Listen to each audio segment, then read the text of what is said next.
하나님의 말씀은 고린도후서 5장 1절로 5절 말씀입니다. 교독하겠습니다.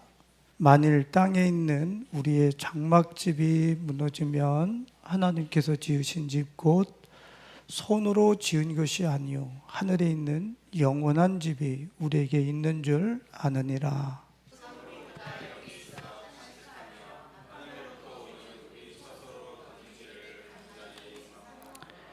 이렇게 입음은 우리가 벗은 자들로 발견되지 않으려 함이라.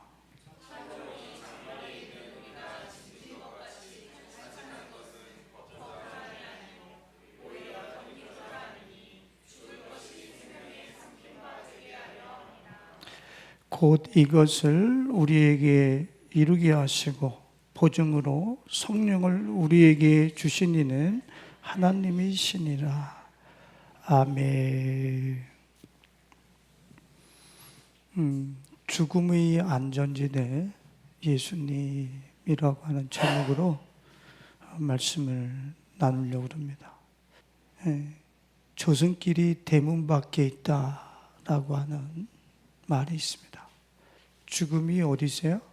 아주 가까이 있다라는 것을 말하는 거예요. 우리는 죽음이 나한테 멀리 있는 듯이 아주 영원히 거할 것처럼 살고 있지만 우리는 이 땅에서 그림자처럼 어느 순간에 지워지는 그러한 존재이고 유한한 그러한 존재임을 우리에게 성경은 가르쳐주고 있습니다. 우리를 향해서 시편 39편 5절로 7절에 보면 우리는 주의 날에 우리의 날을 한 뼘같이 이렇게 주 앞에는 우리의 일생이 어때요? 없는 것과 같다. 사람이 그가 든든히 서 있는 때에도 진실로 모두가 허사뿐이니이다. 해별 아무것도 아니라는 거예요. 든든하게 내가 지금 이 땅에서 서 있다고 할지라도 다 아무것도 아니라. 우주 나이를 100년으로 치면 우리가 몇 세를 산다고요? 4초. 4초 살다 죽는 거예요. 근데 우리는 영원히 살 것처럼 우리는 그렇게 생각하죠. 6절에 보면 뭐라 그랬습니까? 진실로 각 사람은 그림자같이 다니고 헛된 일로 소란하게 어떻게 해요? 재물을 쌓으나 누가 거둘는지 알지 못하나이다. 4초 살면서 쌓아본다 이거죠. 열심히 쌓아본다. 뭔가를 성취하고 이루고 재물을 쌓으나 이거 누가 쓸지 몰라. 내가 열심히 모아놨는데 이거 누가 쓸지 몰라. 보이스피싱 한번 들어와가지고 다른 사람이 써버릴 수도 있어. 이거는 이 지각 변동에 대해서는 우리가 어떤 컨트롤할 수 있는 게 아니죠. 이런 습관에 우리 앞에서 증발돼 버릴 재물을 위해서 그림자같이 살면서 거기다가 우리의 삶을 투자하고 헌신하고 얼마나 어리석은 삶인지 모르겠습니다. 그래서 이 시인은 7절에 보면 뭐라 그랬어요? 다 같이 한번 읽어볼까요? 주여 이제 내가 무엇을 바라래요? 나의 소망은 주께 있나이다. 왜 그랬을까요? 저 시인이 그림자같이 한 뼘 같은 자기의 인생 든든히 내가 무슨 운동을 해가지고 또 보약을 먹어서 든든히 선 때에도 이거 휙 가는 게 훅 가버리는 게 인생이구나. 이거를 읽고 나니까 영원하신 그분만이 나의 소망이라는 거예요. 그리고 여기서 우리가 잠깐 곁길로 비껴나서 그 주님을 소망하면은 그러면 돈이나 이런 거는 어떻게 됩니까? 왜 자꾸 이런 얘기를 한단 말이에요. 그래서 어떻게 우리 소망을 다 하나님께만 두고 살아요? 저 하나님이 하나님 나라야. 저분만 소망해 보면 알아. 내가 구하고 찾고 그렇게 소원하는 삶이 저분 안에 다 있다라는 걸 그냥 알아봐라. 그럼 나의 소망을 그분께만 두면 되는데 그림자같이 다니는 한 뼘 길이만한 걸 가지고 이 땅에서 조작해서 뭘 성취해 보겠다고 4초면 끝나는 인생을 가지고 뭘 건축을 할 수 있겠어요? 시인은 이것을 깨닫고 내가 무엇을 바라요? 나의 소망은 죽게 있나이다. 이렇게 고백을 하는 것입니다. 그래서 이런 인생을 살아가면서 여러분들 고민해 보셨습니까? 이거 끝나는 거야, 4초 후에는? 어이씨, 이거 뭐야, 이거? 이런 자신이 태어난 것에 대한 이 허무함과 이거 뭐지? 이런 어떤 그 딜레마에 빠져보신 적 있으세요? 제가 어렸을 때 우리 성도님들에게 말씀드렸잖아요. 그죠? 서울 시내면은 죽음이 숨겨지는 동네지만 우리 강원도 그 조그만 마을에서는 한쪽에서 사람이 죽으면 다 알아버려. 그래서 상여 나갈 때 그걸 쳐다보면서 맨날 야휴 괜히 태어났네. 뭐 돈 벌면 뭐해? 뭐 예쁜 여자하고 결혼하면 뭐해? 행복하면 뭐해? 다 죽는 거잖아. 끝나는 거잖아. 어린 것이 주머니에 손 집어넣고 상여 나가는 걸 보면서 맨날 그런 생각만 하고 있는 거야. 이 삶이 얼마나 허무한지 살 게 안 되는 거야. 답이 없어요. 답이 없어. 그래서 얼마나 어린 나이에 절망을 했는지 몰라요. 여러분들 우리는 이런 자신의 어떤 생명의 유한함 때문에 절망해 보신 적 있습니까? 한 여인이 자기 외아들이 죽어서 이 외아들 다시 살려달라고 하는 애원을 하면서 이 석가모니 앞에 나왔어요.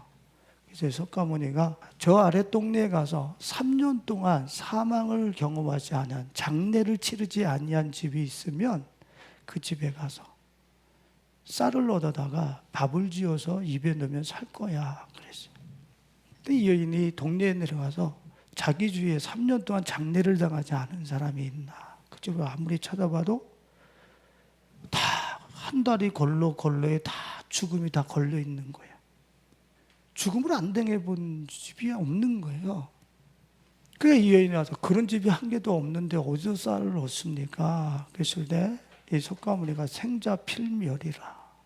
산자는 반드시 죽게 되어 있다. 회자 정리라. 만나면 곧 헤어지게 되어져 있다. 이게 운명이라는 거예요. 이거 받아들이시고 싶으십니까? 일반 종교를 비판하거나 어떤 그 종교에 대해서 내가 어떤 그런 나쁜 말을 하려고 그러는 게 아니에요. 근데 생자 필멸이라는 산자는 반드시 죽는다라고 하는 이 운명 그냥 받아들이고 싶으십니까? 우리 죽으면 다시는 내 가족을 못 만나. 이런 거 받아들이실 수 있겠습니까? 제 어린 나이 때 이렇게 고민했을 때에 감리교회가 산 위에 우뚝 서 있었는데 그 교회에서 떡 주고 뭐 이렇게 자 주고 그래요. 이렇게 교회 나가면. 그거 들어 나갔는데 교회 옆에 나는 부활이니 나를 믿는 자는 죽지 않냐. 우리 살아서 나를 믿는 자는 영원히 죽지 않냐리라고 하는 회개망측한 말씀이 있는 거예요. 저는 여기 생자 필멸이라 다 죽는다는데 아무도 피해갈 수 없다는데 이건 뭐야? 살아서 나를 믿는 자는 영원히 죽지 않는다네. 이러니까 내가 믿으면 뭘 믿어야 되겠어요? 어떤 종교를 믿어야 돼? 거짓말이더라도 뭘 믿어야 돼요? 안 죽는다는 걸 믿어야지. 그래서 제가 어렸을 때서부터 이렇게 기독교에 많은 관심을 가지고 방황하면서 살았습니다. 교회 안에서 산 게 아니고 바깥에서 그렇게 살았어요. 그래서 성경을 공부하다 보니까 그러면서 바깥에서 성경을 읽고 성경을 찾다 보니까 재미난 일이 있는 거야. 요한복음 11장에 보면 죽은 지 나흘이 된 나사로를 예수님이 살려내셔요. 누구는 생자 필멸이라고 얘기하는데 누구는 나흘 만에 이미 사흘 부활의 기간을 지난 그 기간에 절망의 시간에 있는 나사로를 살려낸단 말이에요. 회당장 야이로의 딸 12살 된 소녀가 죽었는데 예수님이 살려내십니다. 누가복음 7장에 보면 똑같은 이야기가 나와요. 과부가 자기 아들이 독자 아들이 죽었어요. 그래서 나인성에서 슬퍼하면서 이 죽은 외아들을 들고 나올 때 예수님을 만나게 되죠. 예수님이 손을 얹고 나오라 하십니다. 일어나라 하세요. 그랬더니 그 죽은 자가 살아나는 거예요. 누구는 생자 필멸이라는데 누구는 살려내네. 완전히 질이 다른 거라 이게. 오늘 이 말씀을 드리면서 우리는 어떤 종교의 창시자처럼 생자 필멸입니다. 우리는 다 죽게 돼 있어요. 그런데 반전의 역사가 있어요. 또 다른 진리가 있어요. 죽은 자가 다시 사는 안전지대가 있다라고 하는 사실. 그 사실을 성경은 우리에게 가르쳐주고 있습니다.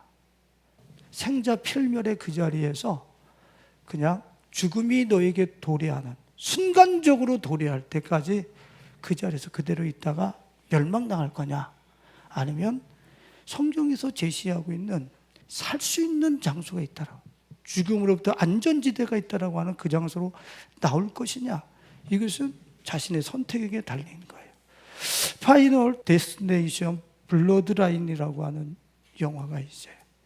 그 영화를 얼마 전에 접하면서 참 성경적인 것을 담았구나 하는 그런 생각을 하면서 제가 한번 이 편집을 해봤습니다. 한번 보시겠습니다. 저 동전이 계속 이 가는 곳곳마다 그 죽음이 일어나죠. 그림자같이 다니면서 우리는 돈을 벌기 위해서 그렇게 살아갑니다. 저 파이널 데스티네이션 블러드라인이라고 하는 것은 혈통의 최종 목적지라고 하는 뜻을 갖고 있어요. 그러니까 피를 가지고 있는 사람들 최종 목적지는 뭐라는 거예요? 죽음이라는 거예요.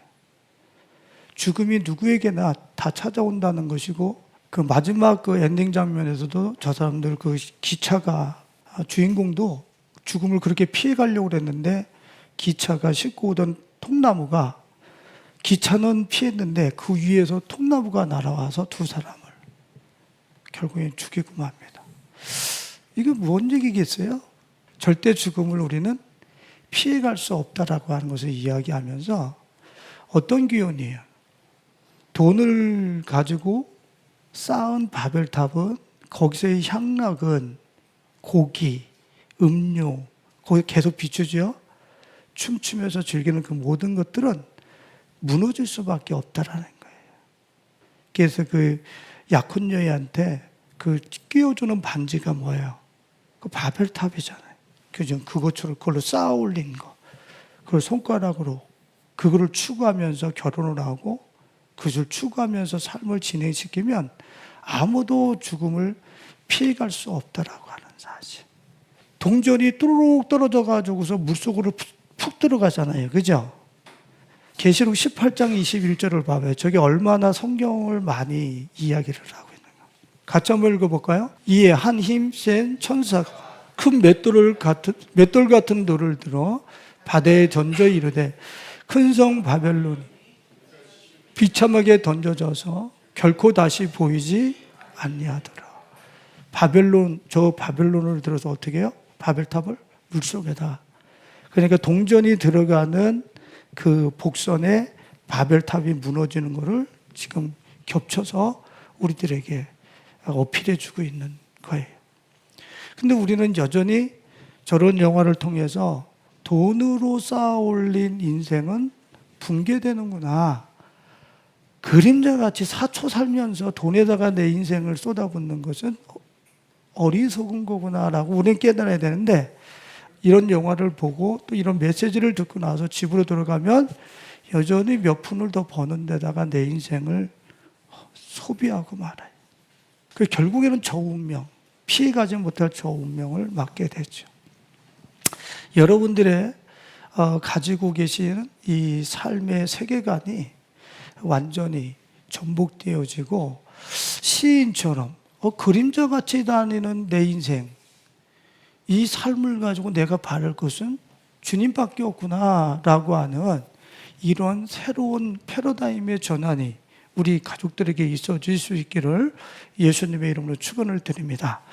저 영화에서 파이널 데스티네이션 블러드라인이라고 하는 저 영화에서는 죽음을 피하는 방법을 가르쳐줘요. 저기서 살아남은 유일한 사람이 있었는데 그 사람은 뭐냐면 죽음이 올 때까지 하루하루를 즐기라는 거예요. 최선을 다해서 행복하게 살으라는 게, 그냥 죽음을 피할 수 없으니까 하루하루 즐기면서 사는 것이 가장 지혜로운 삶이다. 이렇게 저 영화에서 가르쳐주면서 죽음을 피할 수 있는 유일한 방법을 한 가지 제시를 해요. 그것이 뭐냐면 죽었다가 다시 살아나면 죽음이 더 이상 안 건드린다는 거예요. 네? 죽었다가. 그리고 좀 마지막에 주인공 여인이 그 물속에서 심장은 멈춘 것이 아니라 이게 호흡이 멈췄다가 이 인공호흡을 통해서 살아난 거거든. 그러니까 자기는 죽었다 살아났기 때문에 죽음이 못 건드릴 줄 알았는데 심장이 의학적으로 멎은 게 아니라서 죽음이 결국에는 저 주인공 여자와 동생에게도 들이닥치는 그런 장면이었어요. 그 엔딩 장면이. 여러분들, 거기서 우리는 유심히 그 메시지에서 들을 필요가 있어요. 죽음이 들이닥치지 않는, 죽음이 건드릴 수 없는 존재가 있다라는, 그 존재가 어떤 존재예요?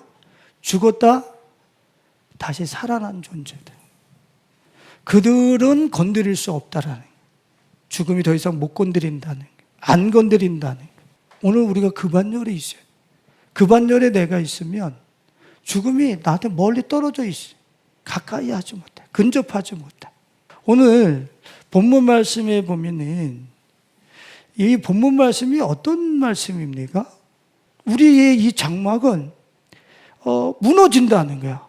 이 장막은 무너지게 돼 있다는 거야. 4초 만에 무너지게 돼 있다는 얘기는. 이 무너질 이 장막을 입고 저 어디다 쓰고 있느냐 말이에요. 오늘 본문 말씀에서는 이 무너질 장막 동안에 그리스도의 사람들, 진짜 하나님의 사람들이라고 그런다면 2절에 뭐라 그랬어요? 고린도후서 5장 2절에. 참으로 우리가 여기서 탄식하며 하늘로부터 오는 우리 처소로 덧입기를 간절히 사모하노라 그랬어요. 저 이게 무슨 뜻입니까? 이 무너질 장막에 거하면서 이제는 하늘로부터 오는 어떤 처소를 덧입기를 원한다는 거예요. 그게 가장 지혜로운 삶이라는 거예요. 4절에 보면은 참으로 이 장막에 있는 우리가 짐진 것 같이 탄식하는 것은 벗고자 함이 아니요 오히려 어떻게 하고자 함이니? 덧입고자 함이니. 다 같이 죽을 것이 생명에 삼킨 바 되게 하려 함이라. 그러니까 이 죽을 몸이 하늘로부터 오는 생명에게 삼킨 바 되어지다. 그러니까 이 무너질 장막이 무너지지 않는 장막으로 다시 옷 입혀주기를 갈망하며 사는 게 그리스도인이라고 하는 사실을 사도 바울은 고린도 교회를 통해서 우리에게 알려주고 있는 거예요. 이 죽을 몸이 해체될 이 몸이 이제는 하늘로부터 오는 영원한 장막의 몸이 있어요. 그거를 덧입고 싶어서 간절히 사모하고 탄식한 옷 입고 싶어서. 저는 다 옷 입고 있겠어요? 저는 어마어마한 부분을 이 죽지 않는 어떤 그러한 생명으로 제가 옷 입었다는 것을 인식하죠. 그런데 저한테도 오늘 살아나가면서 하늘의 생명으로 옷 입혀지지 않은 의식의 일부분이 저한테도 있는 거예요. 그러면 어떻게 하는 거예요? 오늘 살면서 주님, 이 죽을 것에 두려워하고 있는 이 의식에 하늘로부터 무너지지 않는, 붕괴되지 않는 영원한 생명이 이 하루치 의식에 입혀지기를 원하면, 그게 크리스찬들의 삶인 거예요. 그런 거 하지 않고 어떻게 해요, 우리는? 이 무너질 장막이 무너지기 전에 계속 하늘로부터 오는 무너지지 않는 장막을 채워나가고 옷 입어 나가는 게 신앙생활이고, 그게 이 우리 일생의 가장 중요한 일인데, 그 일은 하지 않고 돈 버는 데다가 내 인생을 다 써버려. 그거 4초 후면은 다 붕괴될 거. 참 안타까운 일이죠. 여러분들, 그 마지막에 엔딩 장면에서 기차 이 돈이 띵구르륵 굴러가서 레일을 바꿔야 되는데 그 1센트짜리가 미세한 간극을 냈어요. 그 질주하는 그 기차가 어떻게 돼요? 탈선이 되어지면서 죽음을 갖고 오죠. 뭐를 얘기하는 거예요? 거기에 10억이 간극을 냈습니까? 인생 여정에 1센트라고 하는 아주 이 1달러도 아닌 그런 동전 하나를 향해서 내 인생이 방향을 트는 순간에 내가 질주하고 달려가야 될 레일이 어떻게 해요? 살짝 빗나가는 거예요. 그렇게 하고 계속 질주하다 보면 어느 날 보면은 탈선하고 있는 거예요. 아주 미세한 그 동전의 그 간극이 결국엔 자기 인생의 모든 그 질주가 아무것도 아닌 것처럼 그렇게 탈선해서 파괴되어진 그 결과를 맞는다라고 하는 사실을 지금 저 영화에서 담고 있는 거예요. 그게 괜히 담은 게 아니라 1센트짜리 그 500원짜리가 이렇게 동전이 낀 것도 아니에요. 거기에 여러분들 지폐가 이렇게 두껍게 이 저금 통장 몇 개씩 저금 통장에 낀 게 아니야. 우리의 인생을, 우리의 삶을 주님이 너 이 육체가 무너지기 전에, 너의 이 장막이 무너지기 전에 하늘로부터 무너지지 않는 생명을 옷 입을 수 있는 기회가 지금 이 시간이야. 그곳에서 내 시간을 쓰고 내 에너지를 써야 돼. 주님은 오늘 우리를 초대하시고 계신 거예요. 분명히 주님을 옷 입어서 하늘로부터 오는 생명을 옷 입어서 이 죽음이 생명의 삼킨바 되어진, 그래서 죽음으로부터 자유한 그런 삶을 우리는 이 땅에서부터 살 수 있다는 거죠. 내가 죽을 수밖에 없는 나를 삼키고 있다라고 하는 것을 인식하면서 소유하고 누리면서 그 생명은 이 세상에 건들 수가 없어. 그냥 이 세상에서 그 사람은 탑이야. 그냥 자유한 거야, 그 생명을 가지고. 죽음과 죽음의 아류가 그 생명을 건드리지 못한다니까. 기가 막힌 축복 아니에요? 뭔 학위를 가? 하버드 나왔거든. 죽으면 오지 마. 이러면 안 옵니까? 실패가 안 옵니까? 나를 죽음의 아류에 어떤 세력이 안 옵니까? 돈을 모아서 적금 통장을 이렇게 두껍게 갖고 있으면 이 죽음이 안 옵니까? 그런데 이 죽을 장막이 하늘로부터 오는 죽을 것을 삼키는 영원한 생명을 옷 입었을 때는 죽음이 못 온다는 거예요. 가까이 못 한다는 거야. 그런 의식들이 우리 생활 속에서, 우리 의식에서 떠나가기 시작한다는 거예요. 이거 뭐야? 이제 죽음이라고 하는 건 도리어 축복이네. 이런 어떤 죽음을 긍정적으로 받아들일 수 있는 그런 자리까지 나갈 수 있다는 것을 이야기하죠. 여러분들, 이 죽을 장막이, 무너질 장막이 영원한 장막을 입을 수 있는 축복을 우리는 기회, 죽음의 안전지대를 우리는 허락받았어요. 그런데 이거를 어떻게 성취합니까? 5절에 보니까 이것의 보증으로 누굴 주셨다 그랬어요? 이것을 우리에게 이루게 하시고, 이 죽을 장막이, 무너질 장막이 하늘로부터 오는 영원한 생명으로 다시 옷 입혀지고 건축되게 할 수 있는 보증으로 우리에게 누구를 주셨다? 성령을 우리에게 주셨다 그랬어요. 하나님께서 우리에게 성령을 주셨다. 그럼 여러분들, 내 안에 무수한 죽음에 대한 공포와 두려움과 또 이 세상 앞에서 그 두려워 떨고 있는 자신들의 어떤 초라하고 왜소한 의식을 반전시켜서 도리어 이 세상의 죽음과 죽음의 아류들이 건드릴 수 없는 옷을 옷 입게 하시는 저 성령님을 따라서 여러분들 매일매일 어떻게 해야 돼요? 이 의식에, 이 마음에, 이 두려움에, 이 공포에, 이 염려에, 이 근심에, 무너질까봐, 죽을까봐 덜덜덜덜 떨고 있는 이 마음에 주님 당신을 잊고 싶습니다. 성령이 내 안에 계셔. 내 기도를 따라, 나의 소원을 따라서 내 안에 하늘의 장막을 입혀나가기 시작하신. 여러분들 그렇게 사시고 계십니까? 그럼 목사님처럼 다 교회만 있어야 돼요? 아니, 커피숍에 가시라고. 캠핑 가요. 직장 가시라고. 직장 가는데 돈 벌러 가지 말아요. 제발 좀. 직장 가서 뭐 하는데? 거기서 나를 요구하는, 그 세계에서 나를 요구하는 게 있잖아. 그 요구하는 것을, 거기에 필요한 나를 제공하면서 어떻게 해요? 두려워 떨고 있는 나의 의식이 이걸 안 하면 내가 실패할까봐, 무너질까봐, 굶어 죽을까봐, 인생 끝날까봐 떨고 있는 그 죽음과 죽음의 아류에 떨고 있는 그곳에 성령을 통해서 하늘에서 내려오는 무너지지 않고 붕괴되지 않는 생명을 그곳에서 입을 수 있는 기회잖아. 즉 그 직장에서 그걸 입을 수 있는 기회잖아. 두려움이 드러났을 때 입을 수 있는 기회란 말이야.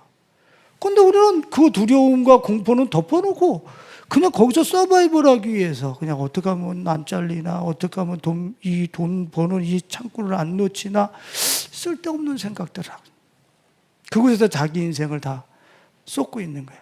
하늘로부터 오는 이 죽음과 죽음의 아리와 건드릴 수 없는 그 생명을 옷 입기 위한 데다가 내 에너지를 쓰고 그곳에다 내 인생의 수를 두는 게 아니라 그거는 덮어두고 그냥 그걸 어떻게 모면할 수 있을까, 이런 어떤 세속적인 자원만 끌어모으는 데다 자기 인생을 쏟는 거야.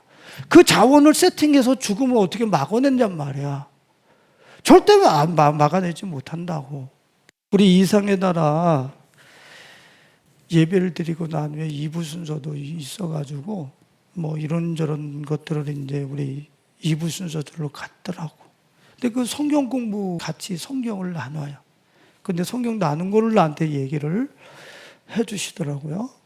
근데 에녹을 나누는데 에녹이 무드셀라를 65세에 낳아요. 그리고 300년 동안 하나님과 동행하더니 죽음을 맛보지 않고 하나님이 데려갔다라고 그래요. 365년을 살았어요. 그러니까 365년을 주님과 동행한 거예요. 그러니까 쉽게 얘기하면. 그랬더니 한 멋진 청년이 그런 얘기를 하더래요. 에녹은 죽을 게 없었기 때문에 죽음을 맛보지 않았겠네요. 그래. 에녹은 죽을 게 없어서 죽음을 맛보지 않았겠네요. 무슨 소리야? 365년을 주님의 생명을 매일매일 옷 입으면서 살았는데 이제 인생 끝날 때쯤 365년의 인생이 끝날 때쯤 되니까 죽을 것이 남아있어요? 안 남아있어요? 안 남아있는 거야. 나 그 얘기 듣고서 야, 이거 이상의 나라가 이게 보통 그릇들이 아니구만 이거. 어떻게 이렇게 해석을 할 수가 있지? 365일을 예수님과 동행하면서 죽을 것이 예수님으로 삼키우게 하면서 살았어요. 365년을 그렇게 살았어요. 365일 매일 주님과 더불어. 갈 때가 되니까 더 이상 죽을 게 내 안에 안 남아있는 거야. 누구만 남아있어? 생명 대신 예수님만 남은 거예요. 이게 진리라고. 이게 죽음을 이길 수 있는, 이게 성경에서 우리에게 제시하고 있는 거라. 근데 우리는 예수님과 동행하면서 예수님을 순간순간 옷 입을 생각하지 않고 하늘로부터 오신 생명이 되신 그분을 옷 입을 생각하지 않고 우리는 무엇을 먹을까 입을까 마실까 그렇게 하면서 사는 거야. 나중에 보면은 죽음이 이 핵폭탄이 돼가지고 내 삶 속에 던져졌을 때 막아주는 게 하나도 없는 거야. 펜스가 세워져가지고 죽음이 핵폭탄이 뻥 터지면 나하고 관계가 없어야 되는 펜스가 서 있어야 되는데 한 번도 주님을 옷 입으면서 그 펜스를 준비해 본 적이 없어. 이 핵폭탄이 터지면서 그냥 온몸을 다 관통해서 산산조각을 내는 거예요. 삶이 다 붕괴되는. 여러분들은 오늘 내가 무너진다고 그런다면, 죽음이 내 앞에서 터진다고 그런다면 여러분들 그 파편이 내 온몸에 절대 와서 박히지 못한다라고 하는 이 확신 여러분들 갖고 사십니까? 그냥 예수님 믿으면 죽음 이긴대요 이러지 마시고 실제적으로 내가 소유하고 있느냐 말이에요. 시편 32편 5절과 6절을 한번 보겠습니다. 같이 한번 읽어볼까요? 내가 이르기를 내 허물을 여호와께 자복하리라 하고 주께 내 죄를 나르고 내 죄악을 숨기지 아니하였더니 곧 주께서 내 죄악을 사하셨나이다. 그러면서 이로 말미암아 모든 경건한 자는 주를 만날 기회를 얻어서 주께 기도할지라. 진실로 홍수가 범람할지라도 그에게 미치지 못하리라. 지금 해일이 일어나고 홍수가 지각 변동을 이루면서 일어나는데 저 미치지 못한다는 얘기가 지금 저기서 일어나서 나한테 도달하지 못한다는 거예요. 여러분들, 이런 확신이 여러분들에게 있느냐 말이야. 내가 하늘로부터 오는 영원한 생명 대신 예수 그리스도를 옷 입고 내가 살아갈 때 이 세상의 수많은 격변과 어떤 그런 지각 변동과 천지개벽이 일어나면서 나를 자연재해가 칠 거예요. 에? 그것이 나한테 오지 말아야 돼. 여기서 오해하는 거는 또 그러면 그리스도인들은 다 뭐 이 자연재해 속에서 그러면 다 안 죽습니까? 이 얘기를 하는 게 아니잖아. 진짜 나는 내 속에 있는 내 영혼이잖아. 이 세상에 어떤 홍수가 밀어치더라도 두려워하지 않는다는 거. 쟤는 나를 죽이지 못해. 나를 쓸고 갈 수 없다고. 어떤 것도. 그 확신이 나한테 있다라는 거야, 나한테. 응? 그러니까 이 세상에 죽음을 두려워하지 않는다고. 여러분들한테 묻고 싶은 게 그거예요. 이 세상에 천지개벽이 일어나고 자연재해가 들이닥치면서 이 홍수와 같은 어마어마한 재난이 들이닥칠 때 쟤는 나한테 가까이 못해. 도달하지 못해. 이 확신을 갖고 있느냐 말이에요. 에녹의 동행의 비밀에 우리는 실패한 거지. 예수님한테 예배만 드렸으면 나머지는 가서 다 돈을 버는 데다 인생을 투자하는 거예요. 1센트짜리의 빗나감, 그것으로 인해서 내 인생의 모든 일들이 탈선해서 파괴될 것인지도 모르고 그곳에다가 인생을 다 쏟아붓는 거예요. 돈 몇 푼 벌기 위해서. 그곳에서도 나는 메시지를 들었으면 내 삶의 현장에 가서 예수님을 어떻게 옷 입을 것인가. 수많은 어떤 그 삶의 현장에서 예수님을 옷 입어야 돼. 하늘로부터 보는 영원한 생명을 옷 입을 수 있는 기회는 전혀 신경 쓰지 않고 그냥 네가 잘못했니, 내가 잘못했니, 돈이 벌리니 안 벌리니 완전히 비본질적인 것들. 그냥 그곳에서 예수를 옷 입은 것밖에 없는데 거기서 돈도 벌리고 집도 사지고 거기서 행복도 오는 거고 기쁨도 오는 거고 그냥 오는 건데 입어야 될 것 제일 중요한 것 하나만 안 입고 그냥 내 인생과 이 시간과 하루하루의 그 고귀한 생명들을 쓰레기에다가 배설물과 같이 사도 바울이 버린 데다가 나 그냥 투자를 하는 거야. 써버려. 아낌없이 써버리는 거야. 아낌없이 써버려. 응? 저 얼마나 여러분들의 생명이 고귀한 것입니까? 여러분들이 이 세상에서 중요하게 여기는 거, 여러분들에게 암과 사망이 선포되고 난 다음에는 여러분들이 이 세상에서 그렇게 중요하게 여겼던 것들 하나도 중요하지 않아. 나한테 제일 중요한 것은 생명이었었던 건데 이게 계속 내일도 24시간 또 나한테 입금될 줄 알고 그냥 펑펑 쓰고 살았는데 이제 입금이 되지를 않네. 입금되지 않을 때 나는 뭘 입고 있어야 돼? 입금되지 않아도 붕괴되지 않는 영원한 생명을 내가 탑재하고 옷 입고 있었어야 되는데 그런 걸 했나? 그걸 안 해버린 거예요. 정말 중요한 하늘로부터 오는 무너지지 않는 장막 예수 그리스도를 옷 입기 위해서는 일상을 돌리지 않은 거예요. 참 안타까운 일이죠. 성경에 보면은 사망을 피할 수 있는 길을 우리에게 가르쳐줘요. 고린도전서 15장 56절을 한번 보겠습니다. 같이 읽어봐요. 사망이 쏘는 것은 죄요 죄의 권능은 율법이라. 여러분들 율법 앞에다 여러분들 펼쳐 보여놔가지고 여러분들의 의로운 모습 하나도 발견할 수 있어요? 율법 앞에다 펼쳐놓고 한번 십계명 앞에다 여러분들 비춰보세요. 여러분들 아주 거기서 거치지 않는 거 하나라도 있어요? 우리는 다 걸려요. 우리는 다 걸려. 죄로 똘똘똘똘 뭉쳐진 존재란 말이에요. 그러니까 사망이 쏘는 것은 뭐래? 죄로 똘똘 뭉쳐진 나를 사망이 쏜다는 거예요. 그러니까 나는 사망의 표적이 돼서 돈을 벌고 사망의 표적이 돼서 데이트를 하고 사망의 표적이 돼서 집을 사고 사망의 표적이 사서 땅을 사고 사망의 표적이 돼서 이 세상에서 뭘 성취하라는 거야. 에? 사망의 표적이 돼서. 그런데 어느 날 사망의 살이 와서 툭툭툭툭툭툭 꽂히다가 어느 날 빵 쳐버리는 거야.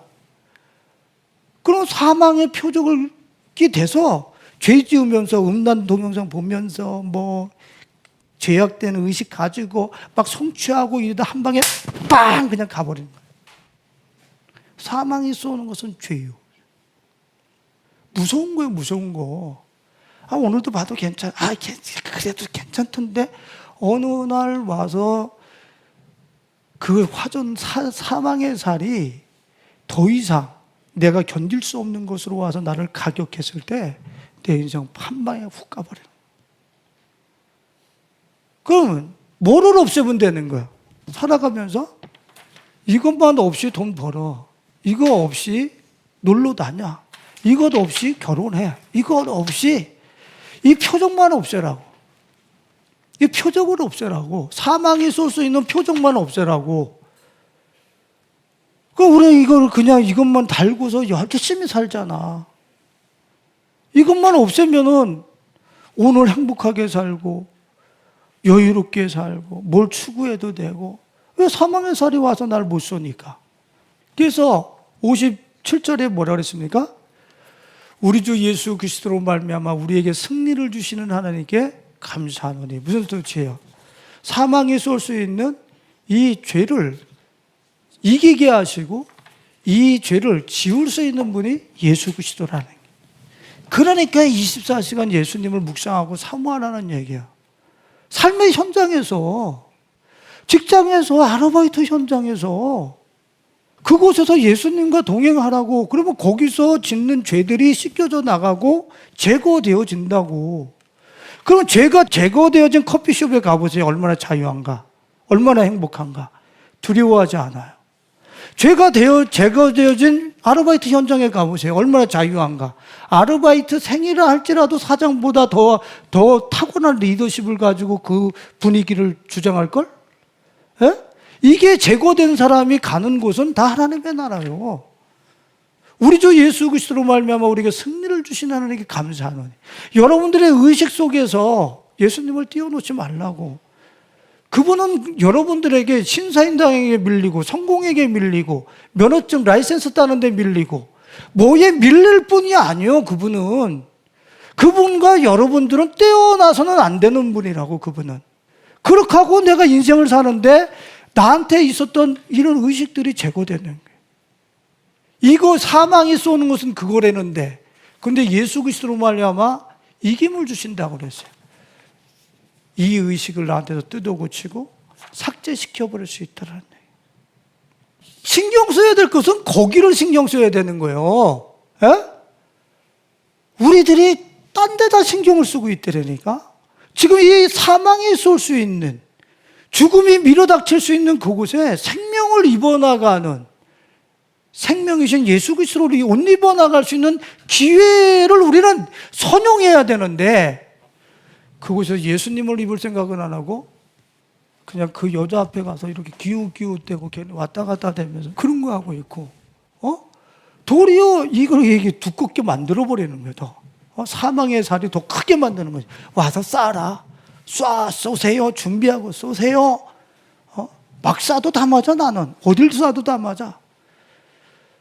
하나님 나라와 영원한 생명과 전혀 상관이 없어. 네? 내 안에서 두려워 떨고 있지, 내 영혼이. 58절에 뭐라 그랬습니까? 다 같이 한번 읽어볼까요? 그러므로 내 사랑하는 형제들아 견실하며 흔들리지 말고 항상 주일에 더욱 힘쓰는 자들이 되라. 이는 너희 수고가 주 안에서. 저게 무슨 뜻이에요? 사망의 표적을 제할 수 있는 것이 주의 일이라는 거예요. 우리는 주의 일 그러면 어떻게 해? 전도하고 봉사하고 선교하고 막 주의 일에, 이게 주의 일인 줄 알잖아. 근데 그거 하면서 계속 뭐 맞아? 사망의 이 표적을 가지고 다니거든. 주님은 그게 주의 일이 아니라는 거야. 주의 일은 뭐예요? 지금 이 사망의 표적을 제거하는 것이 주의 일이에요. 주님이 그 일 하시고 싶은 거야, 나한테. 주의 사망의 표적을 제거하시는 이 주의 일에 더욱 힘쓰라는 거야. 그 일이 어떻게 해요? 헛되지 않은 줄 알미라. 여러분들, 남들은 직장 가가지고 돈 몇 푼 벌고 누구하고 시덕대고 놀러 다니고 그냥 엔조이하고 막 노는데 우리는 이게 또 내가 왜 여자를 신경 쓰고 있지? 내가 왜 이런 영상을 보고 있지? 내가 왜 돈을 더 사랑하고 있지? 이 사람들 전혀 신경 안 쓰는 건 나만 신경 쓰고 있는데 나만 신경 쓰고 있어. 그러니까 우리가 얼마나 내가 죄송한 얘기인데 내가 미친 짓 하는 거 아니야? 우리는 그런 생각 들어갈 수 있거든. 그랬더니 주님이 뭐라 그래? 너희 수고가 주 안에서 헛되지 않은 줄 알미라. 그렇게 살아서 하루하루 예수님을 옷 입어 나갔을 때 이게 제거됐을 때 네가 보게 될 거라는 거야. 사망이 건들 수 없는 영원한 생명이 너에게 덧입혀 있는 것은. 그게 예수님이 우리에게 주시는 안전지대.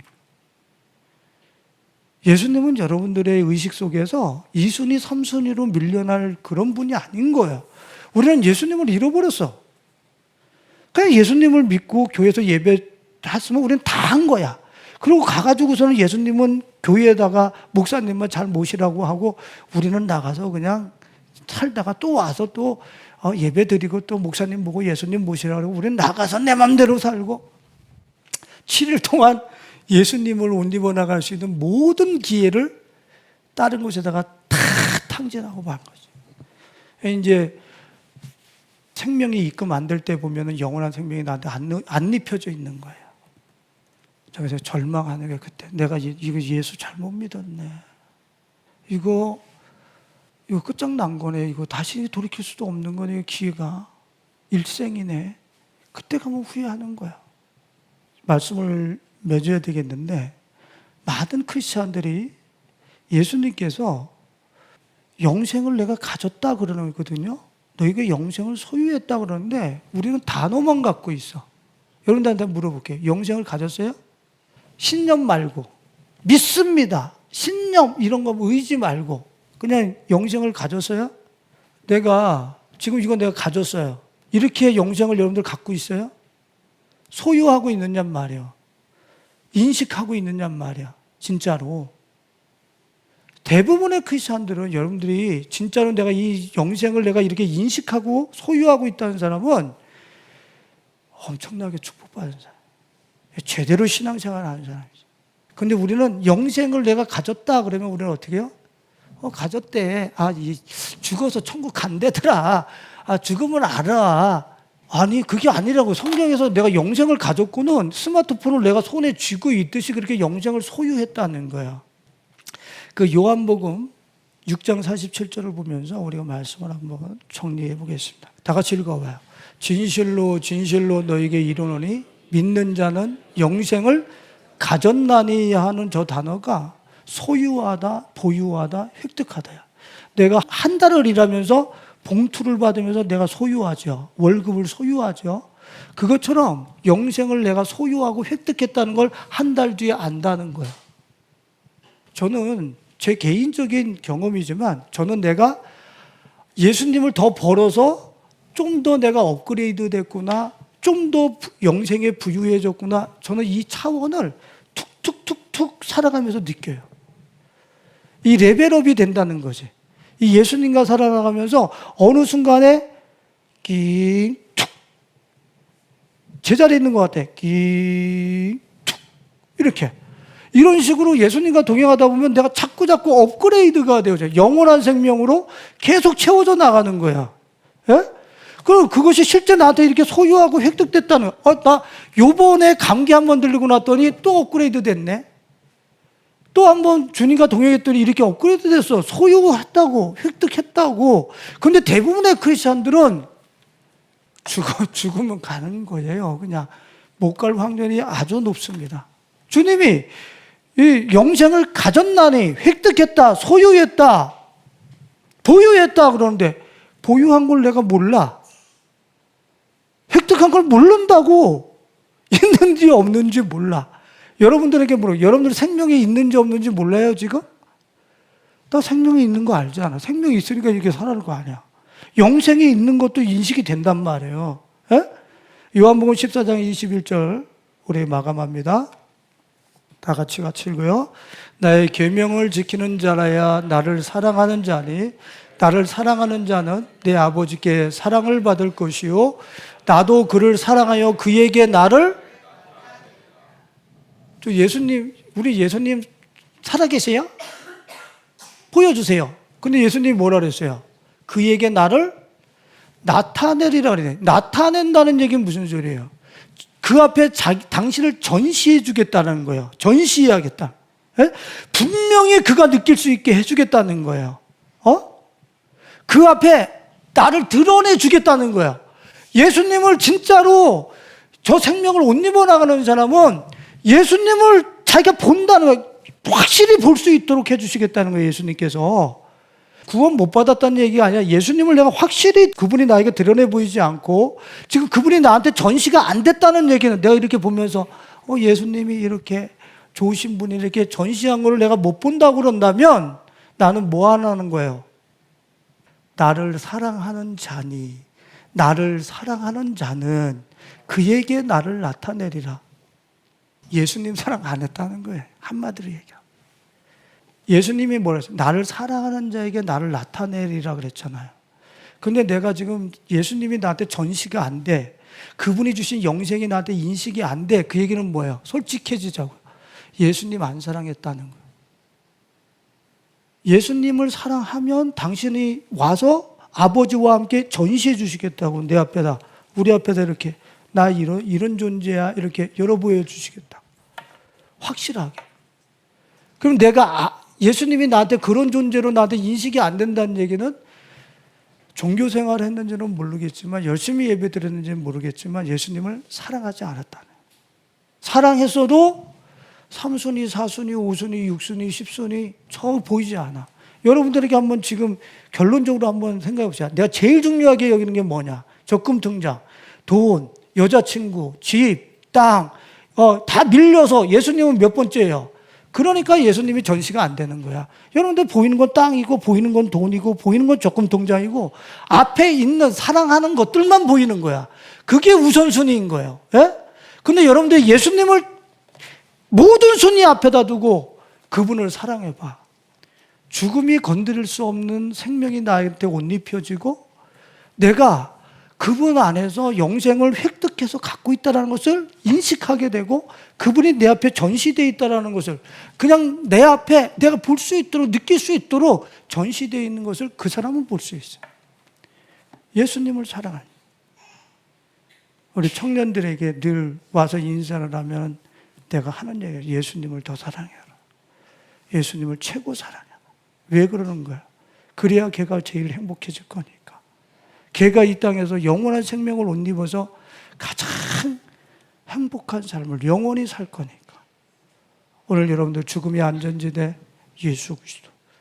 그분을 얻기 위해서 365일 그분을 여러분들의 의식에서 떨어뜨리지 말고 여러분들의 일상생활 속에서 죄의 표적인 죄를 삭제하고 지어나가면서 사시는 가운데 이제 죽음과 사망의 아류가 더 이상 나한테 못 오네.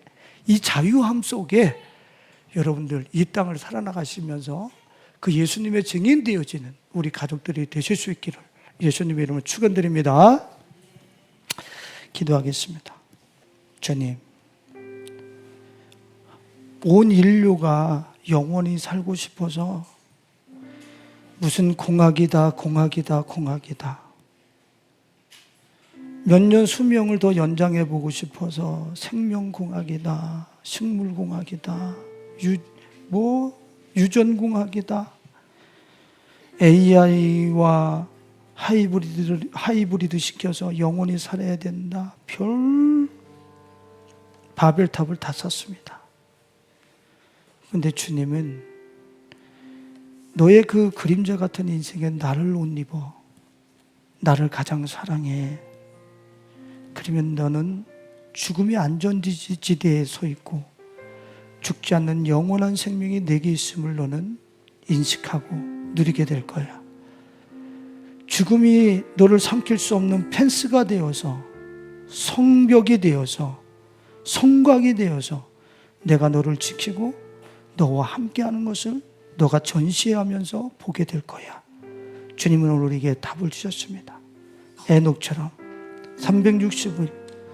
365년을 매일매일 예수님과 동행함으로 말미암아 이 육체에 무너짐이 있는 그 시간이 다가올 때에 도리어 영원한 생명이 옷 입혀져 있음을 도리어 확인하면서 즐거이 영원한 생명 가운데로 들어가는 우리 가족들이 되어줄 수 있도록 축복하여 주옵소서. 예수님 이름으로 기도했습니다. 아멘.